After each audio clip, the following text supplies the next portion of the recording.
Subscribe करें और bell दबाएं ताकि कोई खबर रह न जाए।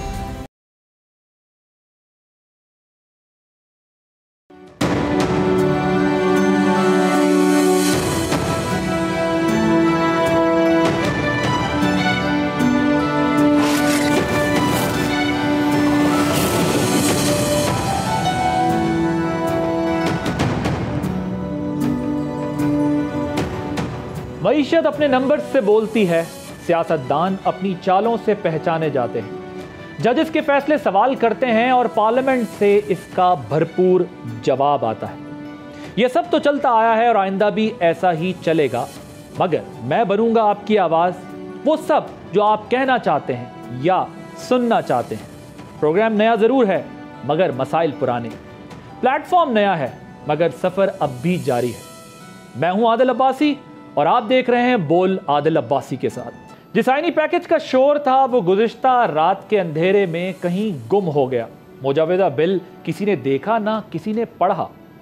हुकूमती अरकान वोटिंग का इंतजार करते वापस चले गए। JUI मुसव्विदा मांगती रह गई। इत्तेहादी भी बेखबर निकले। नायब वजीर आजम और वजीर कानून की आनियाँ और जानियाँ देखने के लायक थी। मौलाना के घर से वजीर आजम हाउस, ऐवान सदर से कमेटी रूम, कभी यहाँ कभी वहाँ, मगर कुछ भी काम ना आया। बिलाखिर मामला आज के इजलास तक मौखिर हुआ, लेकिन आज के पार्लिमानी एजेंडे में आईनी तरमीम को शामिल ही नहीं किया गया और इजलास गैर मुअय्यना मुद्दत तक मुलतवी हो गया। क्या हुकूमत के पास नंबर्स पूरे नहीं थे? अगर नंबर्स पूरे नहीं थे, होमवर्क नहीं था, तो इतवार के दिन रात गए इतनी हाइप क्यों बनाई गई? हो सकता है कि कल को नंबर्स भी पूरे हो जाएं, तरमीम पास हो जाएं, मगर इस कार्रवाई से जो तासुर गया है क्या वो ज़ाइल हो सकेगा? क्योंकि आईनी तरमीम के हवाले से रखी गई राजदारी ने हुकूमत को कटहरे में खड़ा कर दिया है। हुकूमत की नीयत और टाइमिंग पर कई सवालात उठ गए हैं। तरमीम के हवाले से बिट्स एंड पीसेस में इंफॉर्मेशन दी गई है।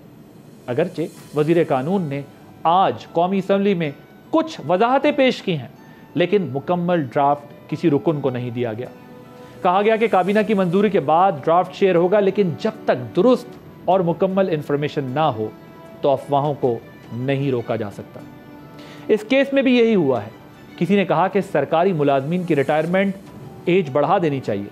कहीं से आवाज़ उठी कि तरमीम का मकसद अदलिया को कंट्रोल करना है। किसी का ख्याल है कि हुकूमत अपनी बाकी मानदा मुद्दत की जमानत चाहती है।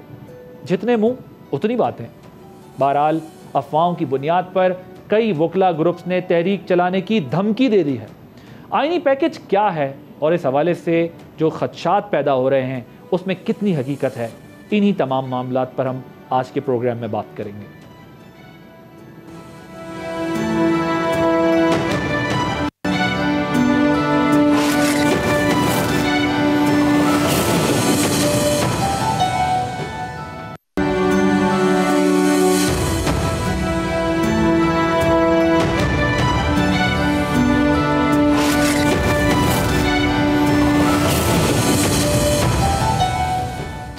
मेरे साथ इस वक्त मौजूद हैं PTI के सीनियर रहनुमा, फॉर्मर नेशनल असम्बली के स्पीकर और बहुत ही एक्टिव रहनुमा हैं पाकिस्तान तहरीक इंसाफ के असद कैसर साहब। आज असम्बली में उन्होंने तकरीर भी की है और बड़ी धुआंधार किस्म की तकरीर की है, अपने रिवायती अंदाज से थोड़ा सा हटकर।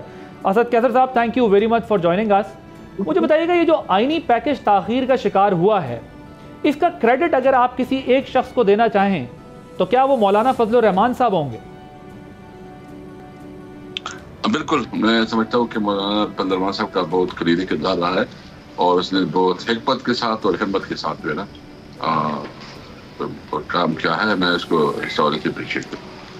तो आप क्या उनसे सियासत में कभी ऐसा एक्सपेक्ट करते थे कि एक ऐसा वक्त आएगा जब PTI इस तरह मुश्किलात का शिकार होगी, पार्लियामान में बड़ी और कई जमातें एक साथ होंगी और मौलाना फजल रहमान साहब आपका साथ देंगे? बेसिकली ये जो पैकेज ला रहे थे ना, तकरीबन ये तो अभी टीवी में, मतलब ये मुख्तलिफ इनके पास जो है ना ड्राफ्ट है, मुसव्विदे हैं और ये जितना झूठ बोल रहे थे गुज़श्ता 24 घंटे में, मतलब ये तारीखी झूठ उन्होंने बोल रहे। यानी हर एक को अलग अलग मुसव्विदा, बेसिकली जो हमें इंफॉर्मेशन दी, ये 56 अमेंडमेंट्स थे, 56 अमेंडमेंट्स थे और इस 56 में से जो बेसिक जो एक फंडामेंटल राइट्स है सिटीजन का, जो आर्टिकल 8 में है, ये उसमें भी अमेंडमेंट ला रहे थे, यानी उसमें मजीद ये स्क्वीज कर रहे थे राइट्स को। और दूसरा है जो 199 है, उसमें भी कर रहे थे, और भी काफी चीजों में ला रहे थे। ये तो पूरा जो है 73 आइन का मुकम्मल हुर्रियत बिगाड़ रहे थे, और ये एक नया आइन बन जाता। मौलाना साहब ने पीटीआई को क्या यकीन दहानी करवाई? आपकी मुलाकातें हुई हैं, आप ग्रुप लीड करते रहे पीटीआई का अपना डेलीगेशन, क्या यकीन दहानी करवाई है मौलाना साहब? देखिए, हमारे आपस में एक डिस्कशन होती रही, चीजों पे हमारे कंसर्न एक जैसे थे। हम किसी सूरत में इस किस्म की अमेंडमेंट अफोर्ड नहीं कर सकते। यानी आईनी जो कॉन्स्टिट्यूशन अमेंडमेंट है, ये तो पूरी पाकिस्तानी कौम के ऊपर इसका असर होना है। 25 करोड़ अवाम है, all segment of the life, जितने भी लोग हैं वो इससे मुतासर होंगे। अगर इस किस्म की मसौदा आपने लाना है तो इसके लिए पहले पब्लिक करवाए, उसके ऊपर डिबेट करवाए, इस पर तमाम लोगों को ऑन बोर्ड करवाए, इसकी मतलब फॉर एंड अगेंस्ट जो है उसके ऊपर डिबेट हो, डिस्कशन हो, और एक एक चीज जो लोगों के सामने रखे। अगर आप इस तरह लगाते हैं और फिर कहते हैं कि आज ही करना है, रात को करना है, संडे को करना है, तो ये चोरी नहीं क्या है? तो बहरहाल हम समझते हैं कि ये तरमीम के नाम पे जो है ना एक पार्लियामेंट के जरिए मार्शल लॉ लगाना चाहते थे, और इससे मैं तो समझता हूँ खासकर खैबर पख्तूनख्वा और बलूचिस्तान में तो अमल जंग शुरू हो जाती। इनकी इस किस्म के इरादों के खिलाफ हम बिल्कुल खड़े हैं, खड़े रहेंगे। ये सियासत की बात नहीं है, ये हमारे एक शहरी की हैसियत से हमारी रिस्पॉन्सिबिलिटी है कि हम इसका मुकाबला करें, इसके खिलाफ डट के खड़े हो, जुर्रत के साथ, हिम्मत के साथ और हिकमत के साथ। असद कैसर साहब, ये बताएं कि डिप्टी प्राइम मिनिस्टर इसहाक डार साहब ये कह रहे हैं कि चार्टर ऑफ डेमोक्रेसी के बाद हमें एपीसी में इमरान खान साहब भी कॉन्स्टिट्यूशनल कोर्ट की हिमायत कर चुके हैं, तो आपका एतराज़ इसकी रिफॉर्म्स पर है या टाइमिंग पर? दोनों पे। देखिए, रिफॉर्म्स तो हमें दिखाए नहीं गए हैं, हमसे छुपाए गए हैं। अभी तक हमारे पास एग्जैक्ट कोई मसौदा नहीं है कि क्या है। आप अगर इस तरह इसको रिफॉर्म नहीं कह सकते। रिफॉर्म वही होती है जो पब्लिक की मशावरत से, उनकी कंसिडरेशन से और डिबेट से सामने आती है। अगर इनके पास कोई रिफॉर्म है, बिल्कुल हम देखेंगे, हम उसके ऊपर अपना ओपिनियन भी देंगे। जो इसका प्रोसीजर है, जो तरीक़ाकार होता है, जो रूल्स है, उसके मुताबिक चीजों को अडॉप्ट करे। तो कॉन्स्टिट्यूशनल कोर्ट के लिए कोई स्पेस है आपके पास? पीटीआई कॉन्स्टिट्यूशनल कोर्ट्स पे बिलीव करती है या बिल्कुल नहीं?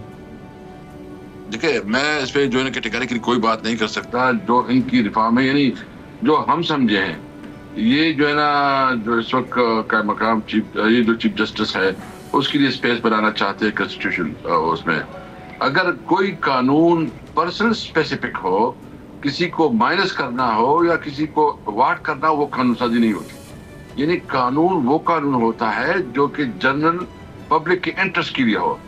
अगर वो पब्लिक इंटरेस्ट पे हो तो वो हम बिल्कुल डिस्कस करेंगे, लेकिन इस वक्त तो हमारे पास कोई किसी किस्म का संविधान नहीं। लेकिन नहीं सर, मैं बड़ा स्पेसिफिक सवाल आपसे पूछ रहा हूं। मैं कह रहा हूं कि कॉन्स्टिट्यूशनल कोर्ट अगर बनती है आपके तहफ़्फ़ुज़ात दूर कर कर, तो आप उसे तस्लीम करेंगे कि नहीं? देखिए, मैं कोई लीगल एक्सपर्ट नहीं हूँ, मैं इसके बारे नहीं कह सकता। मेरा ख्याल हमारे सीनियर लॉयर्स हैं, हम उसके साथ डिस्कस करेंगे और हम अपने भी प्रपोजल लेके आएंगे। हम चाहते हैं कि जुडिशियल रिफॉर्म्स हो, हम चाहते हैं कि आइन की बालादस्ती हो, हम चाहते हैं कि पार्लियामेंट जो है ना एम्पावर हो, और इसके लिए जो जो चीजें आ सकती है वो पब्लिक में पूरी हो, कोई वो ना हो, तो हम इसको वेलकम करेंगे। ठीक, अगर ये पास हो जाती तो फिर आप भी अदालत का रास्ता इख्तियार करते? वो फिर सिर्फ अदालत का तो नहीं, फिर हमारा मेन असेंबली तो पब्लिक असेंबली होगी, क्योंकि फिर तो ये अदालतों में भी होंगे, हम जो है ना पब्लिक में भी जाएंगे, इसके खिलाफ हर फोरम पे आवाज उठाएंगे। सो आप पब्लिक में जब जाएंगे, अब हम देखते हैं कि बानी चेयरमैन जो हैं पीटीआई के, वो भी ये बात कह रहे हैं कि उन्होंने एहतजाज की धमकी दी है, लेकिन अभी तक पीटीआई ने जितनी भी कॉल्स दी हैं वो इतना इम्पैक्ट नहीं डेवलप कर सकी। टाइमिंग की जो होती है ना, अभी वो माहौल बन गया है और टाइमिंग आ गया है। आज लायर की भी आप देखें, जो उसकी तकारीरें आपने सुनी होगी, वो भी इस वक्त जो है ना बहुत कंसर्न है इस मामलात पे। तो एग्जैक्ट टाइम है अभी कि मेरे ख्याल में एहतजाज के लिए। लेकिन हम किसी तौर पर, मैं एक बात बताऊं कि हम ना अनारकी चाहते हैं, ना मुल्क में जो है ना बदमनी चाहते हैं। हम चाहते हैं कि ठहरावा जाए, चीज़ें मजबूत हो, क्योंकि ये असेंबली जो बनाई गई है ये तो इतनी बोंडी तरीके से बनाई गई है कि लोगों ने वोट एक को दिया, उन्होंने जो कामयाब डिक्लेयर किया किसी दूसरे को किया, यानी इन्होंने अवाम की मैंडेट पे जो है ना डाका डाला है। और इसकी वजह से ये जो असेंबली है इसकी कैपेसिटी और कैपेबिलिटी नहीं है कि ये मुल्क को आगे चला सके।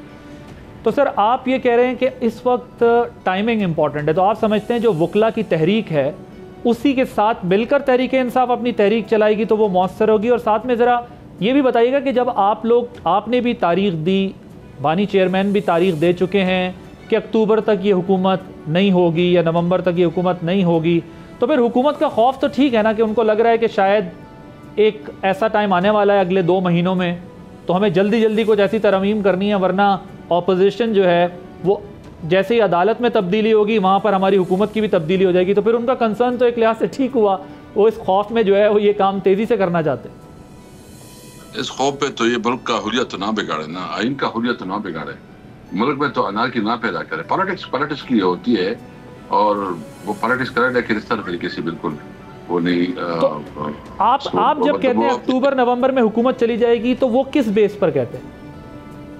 देखिए, जो अक्टूबर नवंबर में हमें तो अदालत से तवक्कुआत है कि जो हमारे केसेस जो है ना पेंडिंग है, जो हमारे इस वक्त जो है ना मुख्तलिफ कोर्ट्स में हमारे जो 45 के जो जीती हुई कैंडिडेट उन्होंने केस डाले हैं, हमें उम्मीद है जो है ना उसमें कोई नतीजा निकल आएंगे इंशाल्लाह। तो आसिफ साहब, ये इसका मतलब आज ख्वाजा आसिफ साहब ने भी कहा और हुकूमत के ये तहफ़्फ़ुज़ात हैं कि जो नए चीफ़ जस्टिस आएंगे, तो बज़ाहिर हमें इस कानून साजी से आप भी यही तासुर दे रहे हैं, दीगर जमातें भी इस पर कुछ गुमागू का शिकार है, लेकिन इससे यही इंप्रेशन मिल रहा है, आपकी भी उम्मीद नए चीफ़ जस्टिस से है कि जब वो आएंगे तो आपको इंसाफ मिलेगा? नहीं, हमें किसी चीफ जस्टिस से नहीं, हम कहते हैं कि सिस्टम से हमें तवक्को है, सिस्टम ऐसा हो कि वो हर एक को इंसाफ दे सके। पर्सन स्पेसिफिक किसी सूरत पर नहीं होनी चाहिए। ये जो ना सिस्टम के अंदर जितने दुनिया में है, जब तक मुल्क पे इंसाफ का कानून नहीं होता, रूल अपना नहीं होता, उस वक्त मुल्क आगे नहीं बढ़ता, ना मुल्क पे इन्वेस्टमेंट आती है, ना कोई कारोबार चलता है। तो आसिफ साहब ये बताएं कि 2 महीने में सिस्टम कैसे तब्दील हो जाएगा? सिस्टम तो वही रहेगा अक्टूबर नवंबर में भी। नहीं, वो तो देखो स्लोली एंड ग्रेजुअली होता है। हम तो सिर्फ ये कहते हैं कि ये जिस तरह सबसे पहले तो हमारे समझते हैं कि ये हुकूमत 47 की है, ये जिन्होंने हुकूमत है ना, ये असेंबली टोटल 17 सीटें जीती हैं, इस वक्त जो है ना वो हुकूमत कर रही है। इनके पास कोई शर्म कोई आया है कि किस तरह ये हुकूमत चला रहे हैं? मतलब लोगों ने इसको रिजेक्ट किया, इनको खुद पता है, उनके बीवी बच्चों को पता है कि ये शिकस्त खुर्दा है, फिर भी बेटे कोई अपने आप को वज़ीर आज़म कहता है, कोई अपने आप को लॉ मिनिस्टर कहता है, कोई अपने आप को क्या कहते हैं। बहरहाल ये जरूरत इस बात की है कि मुल्क में जो है ना फेयर एंड फ्री इलेक्शन हो और अवाम की सही मैंडेट के नुमाइंदे पार्लियामेंट में आए, पार्लियामेंट एम्पावर हो, आइन की बालादस्ती हो और अदलिया आज़ाद हो, कोई किसी किस्म की इंटरफेरेंस अदलिया के ऊपर न हो। मुझे ये बताइएगा, आपके जो 41 आज़ाद अरकान हैं जो कोर्ट के फैसले के मुताबिक, मुझे ये बताइएगा उसमें कितने लोगों के बयान हल्फी आप लोगों तक पहुँच चुके हैं? तमाम की पहुँच चुके हैं, यानी जितने भी हमारे हैं सबकी बयान हल्फी हमारे पास पहुँच चुके हैं। हमने वो इलेक्शन कमीशन में जमा कराए हैं, लेकिन इलेक्शन कमीशन तो एक पार्टी है, वो तो बायस है, वो तो बुनियादी की बुनियाद पे सब कुछ कर रहे हैं। अच्छा साहब, कुछ के बारे में ये कहा जा रहा है कि वो एफिडेविट जो हैं वो जाली हैं, इसके बारे में कुछ वजाहत देंगे? कुछ के बारे में कहा जाता है कि इनके ओरिजिनल एफिडेविट्स नहीं। 100% सारे एफिडेविट्स जो है ना ये जेन्युइन एफिडेविट्स है। अगर इलेक्शन कमीशन की बात करते हो तो फिर तो वो आप समझो कि वो तो एक पार्टी है, वो इलेक्शन कमीशन तो किसी वो एक पार्टी का मुलाजिम है, वो तो उसके पास तो कोई वो नहीं है, उसको तो एक टेलीफोन कॉल आ जाती है, जिस तरह उसको कहा जाता है वही करते हैं।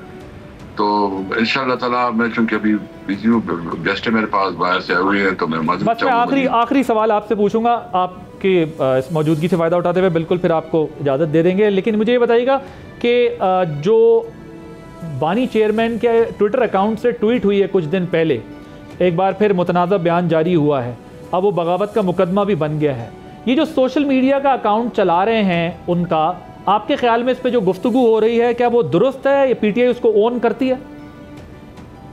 देखो, भाईजान, मैं ये ट्विटर मीटर के ऊपर तो मेरा कोई वो नहीं है, मुझे समझ नहीं है कि उसकी कौन हैंडल करता है, लेकिन जो में आया है, जो उसकी कंटेंट्स है, मैंने देखी भी नहीं है अभी उसकी। लेकिन एक बात बिल्कुल क्लियर है, हम समझते हैं कि मुल्क की जो इदारे हैं वो अपनी कॉन्स्टिट्यूशनल जो उसकी लिमिट्स हैं, पैरामीटर्स हैं, उसके अंदर अपना किरदार अदा करें। ठीक। और अली अमीन गंडापुर साहब जो हैं, जो स्टांस लेके बैठे हुए हैं, आप उस स्टांस पे उनके साथ हैं जो वो अफगानिस्तान से बात करने की बात कर रहे हैं, या फिर जो सख्त लहजा उन्होंने इख्तियार किया है थ्रू आउट? नहीं, देखो, जब अफगानिस्तान के साथ बात करते हैं, बिल्कुल कहते हैं अफगानिस्तान के साथ बात होनी चाहिए। वफाक की हुकूमत को कोई समझ ही नहीं है, उसको कोई एहसास ही नहीं है। हमारी तो सर्वाइवल, हमारी इकोनॉमी तो अफगानिस्तान के ऊपर बहुत ज्यादा उसके साथ जो है ना कोरिलेट करती है। और अगर ये जो है अफगानिस्तान के साथ जिस तरह ताल्लुकात बने, हम मुतालबा करते हैं, और अली अमीन का भी कहना ये नहीं है कि वो कोई इंडिविजुअल करेंगे। हमने तमाम पोलिटिकल पार्टीज की जो सीनियर लीडरशिप है उसको इत्तेमाद में लेंगे, वफाक की हुकूमत के साथ बात करेंगे और एक माहौल बनाएंगे कि अफगानिस्तान के साथ ताल्लुकात जो है ना नॉर्मलाइज हो जाए। Thank you so much. Asad Qaiser sahab हमारे साथ मौजूद थे, आपका बहुत शुक्रिया। आप असद कैसर साहब की गुफ्तगू सुन रहे थे। वो पुरएतमाद हैं कि 41 अरकान के जो उनके पास डेविड्स हैं वो दुरुस्त हैं, और वो तमाम लोग जो है वो उनके साथ हैं। एक ब्रेक लेंगे, ब्रेक के बाद जब वापस आएंगे तो मज़ीद डिस्कशन करेंगे।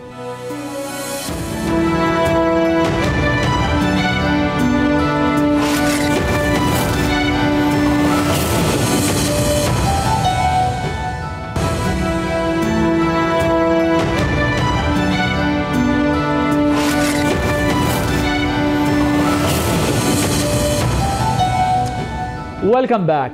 डेरा इस्माइल खान से कौमी असम्बली के एक ही हल्के के 3 हैवी वेट हरीफ हैं, और वो 3 हरीफ इस वक्त पाकिस्तान की सियासत पर पूरी तरह छाए हुए हैं। पहले हैवी वेट जो इस वक्त पाकिस्तान की सियासत पर छाए हुए हैं, मौलाना फजलुर रहमान साहब हैं, गुज़िश्ता रोज़ जिनका इंतहाई कलीदी किरदार था। दूसरे heavyweight governor Khyber Pakhtunkhwa Faisal Karim Kundi sahab, क्योंकि सूबे में गवर्नर राज की बातें भी हो रही हैं। और तीसरे हैवी वेट जो अली अमीन गंडापुर साहब हैं, जो सूबे के सीएम हैं। अगर देखा जाए तो इस वक्त पाकिस्तान की सियासत इन 3 शख्सियात के इर्द गिर्द घूम रही है। उनमें से एक शख्सियत इस वक्त मेरे साथ मौजूद हैं, गवर्नर KP के फैसल करीम कुंडी साहब। हम उनके बहुत शुक्रगुजार हैं कि अपनी बड़ी मसरूफियत में से वक्त निकाल कर हमारे पहले प्रोग्राम में स्टूडियो में तशरीफ़ लाए। Thank you very much for giving your precious time. कुंडी साहब, आज और कल क्या हुआ है? हुकूमती इत्तेहाद डगमगा गया है, इतना पैनिक, इतनी अर्जेंसी, ये क्या हुआ है? बिस्मिल्लाहिर्रहमानिर्रहीम। देखें, मैं तो अब ज़्यादा पेशावर में, तो इस्लामाबाद की ख़बरें कम होती हैं, लेकिन कौमी असम्बली और सेनेट का इजलास बुलाया गया था, कॉन्स्टिट्यूशन अमेंडमेंट करनी थी। उसके लिए एक कमेटी बनाई गई और उसमें कमेटी में जो है वो चीज़ें डिस्कस होनी थी। लेकिन देखें, मैं समझता हूँ कि इसके ऊपर डिबेट होनी चाहिए थी कमेटी के अंदर। हमने 18th अमेंडमेंट किया, उसके बाद मुझे पता है 200+ मीटिंग्स हुई। खैर, ये उस अमेंडमेंट से 18th अमेंडमेंट से इसमें अमेंडमेंट शायद थोड़ी कम हो। अभी ये भी एक बड़ा 56 तरमीम असद कैसर साहब कह रहे हैं कि दी गई हैं। आप लोगों को कितनी भेजी? मैं इससे टोटली अनअवेयर हूँ कि मैंने पार्टी में एक, या चेयरमैन साहब ने कोई शेयर नहीं किया। मतलब पर्सनली मेरे साथ में भी पार्टी के दोस्तों के साथ, पार्लिमानी दोस्तों के साथ उन्होंने शेयर किया हो।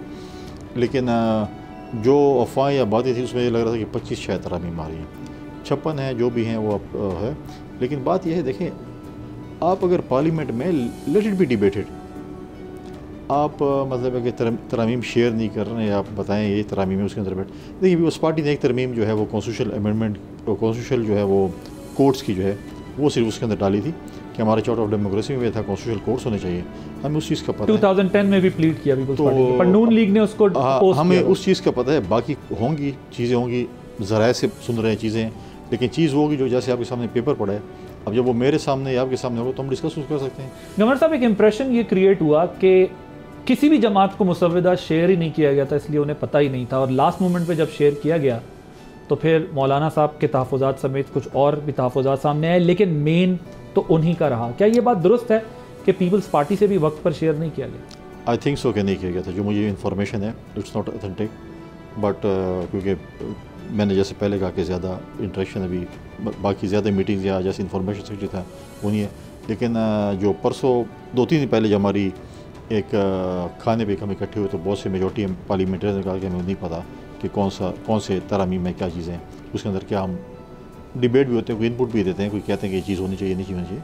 लेकिन जब आप एक इत्तेहाद में होते हैं, एक आपने अमेंडमेंट करनी है, तो आप शेयर करें, उसमें आप मीटिंग करें, उसमें आप देखें कि इस चीज़ को ऐड कर सकते हैं कि इसको सब। मैं कहता हूँ कि मैं अकेले कुल नहीं हूँ, आप भी शायद नहीं होंगे, कोई और भी नहीं होंगे। अगर हम 3-4 लोग 4-5 लोग इकट्ठे बैठ जाते हैं, उसमें एक अच्छी चीज़ लेके आ सकते हैं। हमने 18th अमेंडमेंट जब कर रहे थे, हमने तो ऐसे ऐसे लोगों को भी अप्रोच किया जो पार्लियामेंट में मौजूद भी नहीं थे, ताकि हम कहें हमने 18th अमेंडमेंट करने के बाद तो मैं इतनी जल्दी और इतनी जल्दी काम ऐसे होता जैसे कल हुआ है मेरे ख्याल में, आज हुआ जो भी है। पीपल्स पार्टी बहुत एफर्ट कर रही थी, बिलावल साहब काफ़ी मुलाकातें भी कर रहे थे, मौलाना साहब के साथ भी मुलाकातें की, इत्तेहादियों को, और अभी भी वफ्द गया हुआ है मौलाना साहब के पास, घर पर उन्हें मना रहा है, या जो भी डिस्कशन हो रही होगी। अब बिलावल साहब एक एक कदम सबको पीछे हटने का कह रहे हैं। इस पैनिक की वजह से, अर्जेंसी की वजह से हुकूमत को सुबकी हुई है। इस स्ट्रेटजी से अगर ये अब फ्यूचर में ये अप्रूव भी हो जाती है, पास भी हो जाती है, तो क्या इसके ऊपर एक क्वेश्चन मार्क नहीं लगा रहेगा? नहीं, पार्लियामेंट काम कानूनसाजी है, क्यों क्वेश्चन मार रही है? अगर आज हम इत्तेहादी जिनको हम बनाना चाहते हैं, जिनके साथ हम बात करना चाहते हैं, जैसे मौलाना साहब ने कहा कि मुझे टाइम चाहिए उस अमेंडमेंट्स को पढ़ने के लिए, डेफिनेटली कुछ उन्हें अपनी पार्टी के पास जाना है, उन्हें अपने वकला के पास जाना है, उनको स्टडी करना है कि इसके फ्यूचर में क्या इसके जो है वो नताइज होंगे, क्या नहीं होंगे।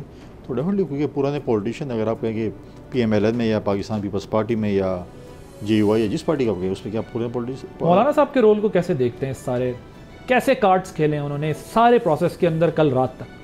मौलाना साहब ज़ीर से आसान अच्छे कार्ड खेलें, और जो लोग उनको मौलाना नहीं समझते उनके पीछे कल उन्होंने नमाज ही पढ़ी है। वो कौन लोग हैं?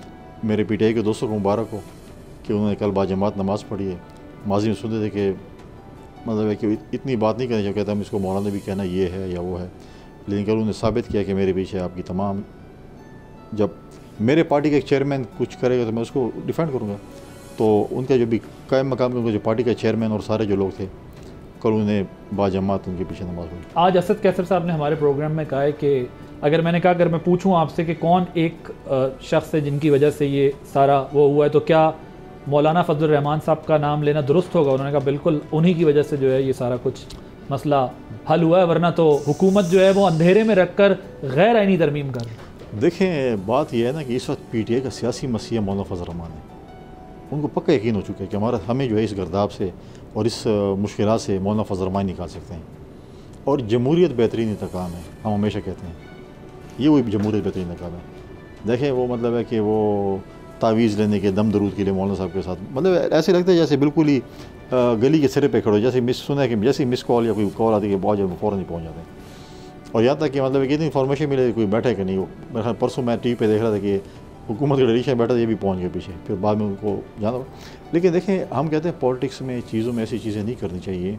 जो चीज़ें इन्होंने मौलाना साहब के इक़्तिदार के नशे में इन्होंने जो बातें की थी, आज मुझे PTI के दोस्त बताए जलसे में खड़े होते थे और नारे लगाते थे, स्टेज से भी, लीडर से लेके वर्कर तक जो चीज़ें करते थे। हम भी पॉलिटिकल, हमने सारी उम्र इलेक्शन लड़े, हम बिल्कुल उनके साथ, हमें नज़रियाती इख्तलाफ होगा, सियासी इख्तलाफ होगा, लेकिन कभी हमने ज़ातियात पे ऐसी बातें नहीं की जो इन्होंने की।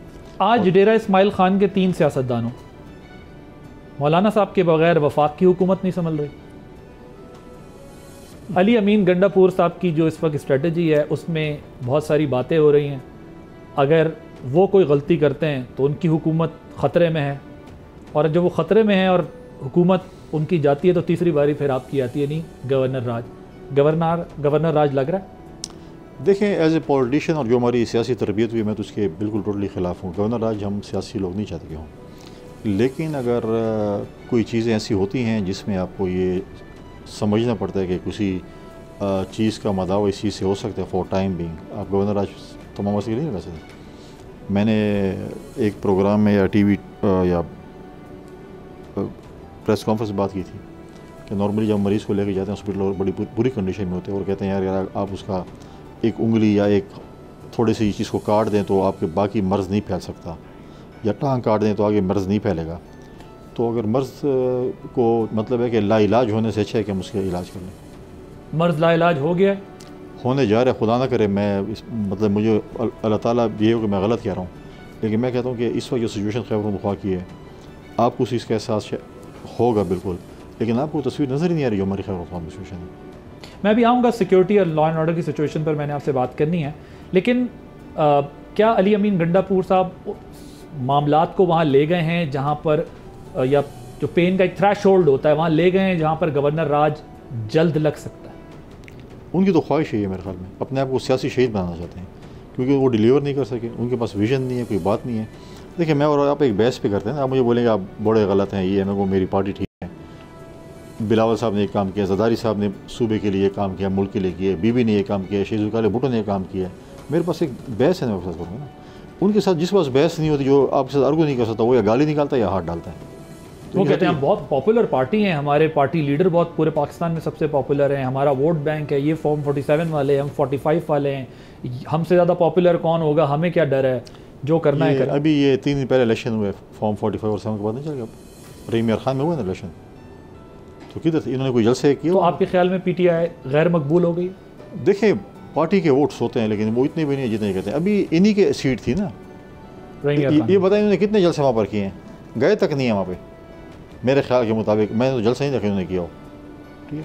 ओके, आपने प्राइम मिनिस्टर को भी एक ख़त लिखा, आप सदर मुमलिकत को भी एक ख़त लिखने जा रहे हैं, क्या कहने जा रहे हैं उस ख़त में? देखिए मैंने प्राइम मिनिस्टर को ख़त नहीं लिखा, मैं प्राइम मिनिस्टर से फ़ोन पर बात की है, फ़ोन पर बात की, रब्ता हुआ। मैं डेफिनेटली प्रेसिडेंट साहब को एक ऑफिशियली लेटर किया ताकि वो रिकॉर्ड में, और प्रेसिडेंट साहब से मैं मिलूँगा भी सही। ऑफ एंड ऑन तो मेरे फ़ोन पर उनके साथ बातचीत होती है।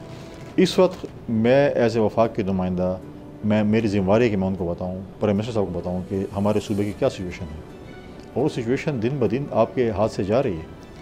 आपके साउथ खैबर पख्तूनख्वा के ज़िले में कोई रिट ऑफ द गवर्नमेंट नहीं है, दिन दहाड़े कार्रवाइयाँ रोकी जाती हैं, तलाशियाँ ली जाती हैं। आज भी मैं 2-3 घंटे पहले मुझे किसी का फ़ोन आया कि ये देखें ये हड़ताल की हुई, मतलब है कि लोगों ने बसें ट्रक किए, लूट मार हो रही होती है, चेक करते हैं कौन सरकारी मुलाजिम उसको गाड़ी सुधारते हैं। वहाँ पर कहा जाता है कि आप अपनी सरकारी गाड़ी इस्तेमाल न करें, शायद दफातर बंद कर लें। और ये मेरे भी ज़िले, मौलाना साहब को भी ज़िले और CM साहब को भी ज़िले। लेकिन 18वीं तरमीम के बाद तो CM की जिम्मेवारी है लॉ एंड ऑर्डर कंट्रोल करना।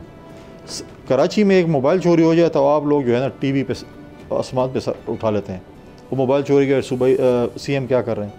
यहाँ पर लोगों की जानों का तहफ़्फ़ुज़ नहीं हो रहा, लोगों का माल था। आप मुझे बताएं कि पहले तो मगरिब के बाद एक ज़माना होता था जब होता था, हमने 2013 में इनको एक पूरा मनसूबा हवाले किया था। इन्होंने 10 साल में सूबे का इतना बेड़ा गर्क कर दिया है कि आज वहाँ पर आप दिन को भी मूवमेंट नहीं कर सकते। उनके नज़दीक तो सोल्यूशन इसका ये है कि वो अफ़गानिस्तान से बात करना चाहते हैं, वो काबुल से अपना मसला हल कराना चाहते हैं, और आप लोग कहते हैं कि ये वफाक को जो है वो बाईपास कर रहे हैं और उस पर हमले के मुतरादिफ है। अफ़गानिस्तान से दरअंदाज़ी कम नहीं हुई, हम देख रहे हैं जो कुछ सूरत हाल वहाँ से चलती रही है। अगर सूबे के वज़ीर आला फाइनली इस नतीजे पे पहुँच गए तो क्या हो? देखिए सूबे का वज़ीर आला किसी मुल्क के साथ डायरेक्ट रब्ता नहीं कर सकता, ये रियासत के साथ बात करती है, थ्रू फॉरेन ऑफिस आपको बात करनी पड़ती है, थ्रू फेडरल गवर्नमेंट आपको बात करनी पड़ती है। ऐसे नहीं कि आप मुँह पकड़ के चले जाएंगे। तो वैसा क्यों कह रहे हैं? क्या बात करेंगे? पहले बात करके आए नहीं थे, कितने लोगों को लेके यहाँ पर बात किया था? ये वही लोग हैं जो कहा था ये पुरअमन होंगे, आज उन्होंने हथियार उठा लिए। यही थे ना। इनका एक जो है जिसको भी डिसोन करते हैं, इनका जो गॉड फादर था जो कि सरीना में खड़ा होकर चाय की प्याली जो मशहूर हुई सरीना की, जनरल फैज़, हाँ क्या कर रहा था वो? कौन लेके आया था इनको? आज उन लोगों ने बंदूकें उठा ली हैं, आज वो हथियार उठा लिए और कहते हैं मैं जाऊँगा। तो ये तो वही एक्ट कर रहे हैं जैसे जनरल मुबीन है अफगानिस्तान का, और अली अमीन में तो कोई फ़र्क नजर नहीं आता। तो ये ऐसा इन्होंने क्यों कहा है? इससे क्या अचीव करना चाहते हैं? ऐसी बड़ा कोई चीज़ नहीं, क्या अचीव कर सकते हैं? किस कैपेसिटी में जाएंगे? कौन सी गारंटियाँ दे सकते हैं? ये मुझे बताएं। इन हाउस तब्दीली के बारे में आपने दावा किया था, लेकिन हमने देखा कि 8 सितंबर के बाद जो है उल्टा असम्बली के अंदर और ख़तरनाक स्पीचेस होना शुरू हो गई, और उनके पास एक बहुत बड़ी अक्सरियत है। आप अभी भी समझते हैं कि हाउस उनके ख़िलाफ़ जा सकते हैं? आज तक कोई असम्बली गए? जब से मैं दावा की उस वक्त असम्बली गए, पिछले कई दिनों से कह रहे हैं कि मैं असम्बली आऊँगा, और डेफिनेटली वो आएंगे, उसी असम्बली स्पीच भी करेंगे। लेकिन मेरा दावा भी, मैं उसी दावे पे कायम हूँ। आप अगर गन पॉइंट पे अपने MPs को बोलें कि आप जाके रियासत के ख़िलाफ़ तकरीरें करें, आप फ़ौज के ख़िलाफ़ तकरीरें करें। PTI chief minister gun point पे अपने MPs से तकरीरें करवा रहे हैं? बिल्कुल करवा रहा है। और चौथे दिन असम्बली में क्या तमाशा शुरू है?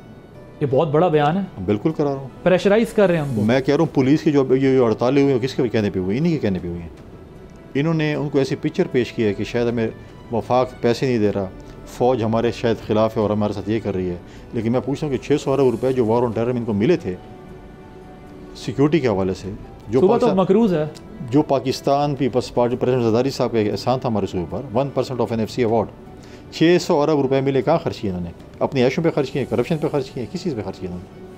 पुलिस पे तो खर्च नहीं किया, तो कहते हमारे पे APC भी नहीं है, तनख्वाहें भी कम है, असला भी नहीं है, ये भी नहीं है, हमारे पास लैब्स भी नहीं है, हमारे पास गैजेट्स भी नहीं है। किससे प्रेशराइज करा के वो MPS से ये बयान दिलवा रहे हैं असम्बली के? इमरान खान साहब से कह रहे हैं, इमरान खान को कह रहा है, CM जा रहे कि जाओ इजलास शुरू है और जाओ रोज़ाना जो है तकरीरें करो लगातार। ये पहले तकरीरें क्यों नहीं हो रही थी चीज़ें? ये तकरीरें पहले क्यों नहीं हुई? आज ही हो रहे हैं, उनको आज ख्याल आया इस किस्म की तकरीरें करो, ताकि ये चाहते हैं कि शायद रियासत और फ़ौज या इस्टेब्लिशमेंट बैकफुट पे चले जाएगी और हम जो भी रियासत के ख़िलाफ़ बातें करें, जो भी हम करें वो हमारे लिए। लेकिन कुंडी साहब मुझे ये बताइए, ये क्या स्ट्रेटजी है कि एक तरफ जलसे में बहुत पिच हाई है, असम्बली में सख्त तकरीरें हैं, बल्कि ऐसी तकरीरें हैं कि जो बहुत ख़तरनाक तकरीरें हैं, लेकिन वही अली अमीन गंडापुर साहब जलसे के फ़ौरन बाद मारगला रोड पर और कभी कौसार पे और कभी कई और मुलाकातें करते दिखाई देते। नून लीग ने उन पर डबल गेम का इल्ज़ाम लगाया है। आप अगर कह रहे हैं कि वो रियासत के ख़िलाफ़ ये सब कुछ कर रहे हैं, तो क्या साथ में उनके ताल्लुकात भी फिर बहाल है? देखिए, तो तारीख़ बताएगी ना कि किस तरीके से और किस कहने पे CM बने थे और किन की मेहरबानी से CM बने थे। ठीक है, किन किन अपने लोगों के पे उन्होंने जो है वो शब खून कहते हैं, क्या कहते हैं, मुझे इतनी उर्दू भी मेरी वो नहीं है कि शब खून मारा, शब खून मारा, किन किन लोगों की कुर्बानी दी, उन पार्टी वालों को भी पता है, लेकिन वो बेचारे कुछ कह नहीं सकते कि किस तरीके से हमें साइड लाइन की और फिर इनके लिए रास्ता बनाएगी। और ये और फिर एक बंदा है जो कि एब्सकॉन्डर है, उनका वालिद फौत होता है और फ़ौरन वो जनाजे में आ जाते हैं, कोई बेल नहीं होती, कुछ भी नहीं होती, और आ जाते हैं और वो फिर CM बन जाते हैं। ये जो 8 घंटे गायब रहे आप गवर्नर से सूबे के, आपने कुछ तहकीक की कि मेरे सूबे का वज़ीर आला जो है उनका नहीं पता चल रहा? मुझे नहीं पता, मुझे अगर बता देते मैं उनको बरामद करवा देता। आप मुझे बताएं कि ये कोई बॉलीवुड की मूवी थी या हॉलीवुड की मूवी थी कि एक शख्स अपने KP हाउस से निकलता है, वो अपने CSO को भी नहीं बताता, बताने छोड़ CSO को भी नहीं पता, स्पेशल ब्रांच को भी नहीं पता, पुलिस को भी नहीं पता, गेट पे चौकीदार को भी नहीं पता, ड्राइवर से भी चाबी लेकर अकेला चला जाता है।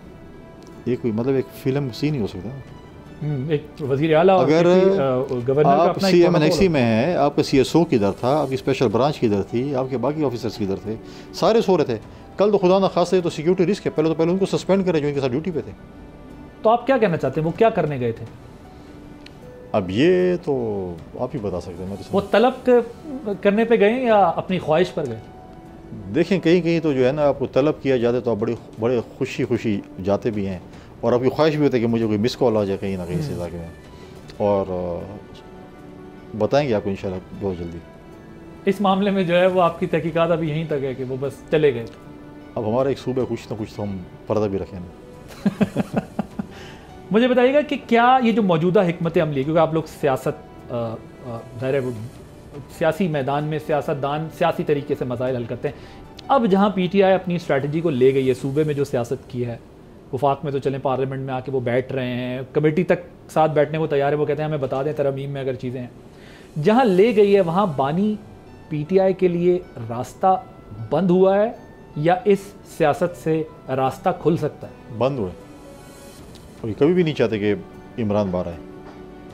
इमरान चाहता है, उसका 1 पॉइंट एजेंडा कि मैं किसी तरीके से ना रोक लूँ, और इनका 1 पॉइंट एजेंडा किसी तरीके से इमरान बाहर ना आए। 2 चीज़ें सिर्फ चल रही हैं और इस पर अमल कर रहे हैं। देखिए, एक और चीज़ है, बड़ी ख़तरनाक चीज़, आप अगर कोई चीज़ करेंगे और आप कोई ट्वीट करेंगे ना, इस वक्त वो धमके दे रहे हैं। मैंने पिछले दिनों एक प्रोग्राम किया किसी, और एक हमारे मीडिया के दोस्त ने एक ट्वीट की, डायरेक्ट PTI वाले और CM का भाई शुरू उसको लाइफ थ्रेट देना शुरू करेंगे, हम ऐसे ऐसा कर लेंगे। ये समझते हैं कि बस ये हम कोई हॉलीवुड की मूवी बना रहे हैं, किसी को हम मार दें मसला नहीं है, किसी को अगवा कर लें मसला नहीं, किसी को। पर वो तो आपके बारे में भी कहते हैं अगर हम चाहें तो आपको गवर्नर हाउस से ना निकलने दें, तकड़े हो जाते। मैं तो कहता हूँ किसी रिहर्सल तो कर लें। वो कहते हैं KP हाउस इस्लामाबाद भी बंद कर, उसको बोल किसी दिन रिहर्सल तो कर लो, पता चल जाएगा। मैं कोई इसरार गंडापुर तो नहीं हूँ या कोई और तो नहीं जो मुझे आप धमके दे के ऐसे करेंगे। आपने पहले भी कई लोगों के साथ जो कुछ किया आपके दस्ताने पर, किसी अच्छे काम में आप कभी हमारे CM को बुलाया गया है अदालतों में, या किसी कत्ल में बुलाया जाता है, या किसी शहद की बोतलों में बुलाया जाता है, या 9 मई में बुलाया जाता है? कौन से अच्छे काम में बुलाया गया? मुझे ये बताएं, आपने उन पे करप्शन का इल्ज़ाम लगाया, आपने कहा हमारे सूबे में करप्शन हो रही है बहुत, और उन्होंने आपको नोटिस भिजवा दिया लीगल। उनकी जो मुबैना करप्शन है उसके सबूत हैं आपके पास? मुझे कहा है कि हद तक इज़्ज़त, मैं क्या इज़्ज़त उसकी हद तक उसकी जिसकी इज़्ज़त हो, पहले अपनी इज़्ज़त तो करवाना चाहिए। और मैं आज भी कह रहा हूँ 1 पॉइंट एजेंडा पे करप्शन करप्शन करप्शन, बाकी उनको कोई एजेंडा नहीं है। क्लास 4 की नौकरियाँ बिक रही हैं। सेक्रेटरीज जो है, मुझे 2 का तो पता है, एक 7 करोड़ 11 करोड़ रुपये दे के आए, और कमिश्नर DIG DPO जो भी आप अपने बयानात पर अभी भी कायम हैं? मैं कह रहा हूँ उसको 50 अरब पे दे दे, और उसमें मनी ट्रेल पता चल जाएगा। क्या फिर ये मनी ट्रेल शायद मुबैना तौर पर, ये मनी ट्रेल शायद फ्रांस तक चला जाए। फ्रांस में क्या है उसको समझ आ जाएगी। अच्छा, ये आपने इशारा दे दिया है। KPK में यूनिवर्सिटी में चांसलर्स लगाने के हवाले से भी जो है वो तहफ़्फ़ुज़ात। देखें, इन्होंने इस सूबे को, आप लोग तो इधर इस्लामाबाद में बैठ के और लाहौर और कराची में बैठ के सोशल मीडिया पे बड़ी अच्छी अच्छी तस्वीरें और पता नहीं क्या क्या खबर, आप आके एक्चुअल खबर देखें। इस वक्त 34 में से 26 यूनिवर्सिटीज़ के वाइस चांसलर्स नहीं हैं जब से ये आए हैं। 3 अरब रुपए इस साल उन्होंने 34 यूनिवर्सिटी के लिए रखे हैं, पिछले साल भी रखे हैं। सिंध ने 32 अरब रखे हैं, बलूचिस्तान ने 5 रखे हैं, पंजाब ने 7 रखे हैं। और इस वक्त ये चाहते हैं कि हम उन्होंने पहले एक समरी अप्रूव की सर्कुलेशन पे कि हम वाइस चांसलर्स लगाएंगे, फिर उनको ख्याल आया कि नहीं इसमें तो हम कोई माल शाल नहीं ले सकते इनसे, फिर उन्होंने कहा कि अब दोबारा एक हम वो करेंगे, जिसके अगेंस्ट कुछ वाइस चांसलर्स गए हैं अदालत में। मैं खुद भी पार्टी बना था कि ऐसा नहीं होना चाहिए। जो भी आ रहे हैं समरी, मुझे नहीं पता कौन है कौन नहीं है, हमें वाइस चांसलर्स वहाँ पे लगा ले चाहिए। और इतने ये लोग अच्छे हैं, फुर्ती इनकी है कि ये अगर वो 6 महीने का प्रोसेस जो नॉर्मली होता है ये साल में भी नहीं पूरा कर सकेंगे। 30 सेकंड में बता सकें, आप लोगों के पास मौलाना फजलुर रहमान साहब को देने के लिए क्या, सिवाय बंदूक के जो आपने तोहफे में उनको दिए, जरदारी साहब ने क्या दे सकती है हुकूमत? क्योंकि वो कहते हैं ये डूबती कश्ती में तो मैंने सवार नहीं होना, फिर भी मदद लेने हुकूमत तो शहबाज शरीफ साहब बता सकते हैं। हम तो देखें पॉलिटिकल डायलॉग्स कर रहे हैं, हम चाहते हैं कि हम उनको लेके आएँ, हम हुकूमत को उनका हिस्सा बनाएं, और जो तरमीमी बिल अगर कोई आता है फ्यूचर में हम उसके कुछ लोग कहते हैं कि वो अगर अब बातचीत चली तो वो आपके ओहदे से भी ज़्यादा ऊपर की बातचीत चलेगी गालिबन। शायद मेरा ओहदा तो देखें सदर मुमलिकत की तरफ इशारा है। नहीं, सदर मुमलिकत तो छोड़ें ना, सदर मुमलिकत क्यों, ये कभी नहीं हो सकता। Thank you so much. Faisal Karim Kundi sahab हमारे साथ मौजूद थे, गवर्नर KPK। आपने गुफ्तगू सुनी, उनका कहना है कि सूबे के हालात जो है वो इंतहाई पेचीदा हैं, और उस सूबे के अंदर पॉलिटिकल टर्मोइल जो है ज़्यादा अरसे नहीं रह सकता, और अगर ज़रूरत पड़ी, हालात ऐसे आ गए तो शायद गवर्नर आज लग भी सकता है। आदिल अब्बासी को इजाज़त दीजिए, अल्लाह हाफ़िज़।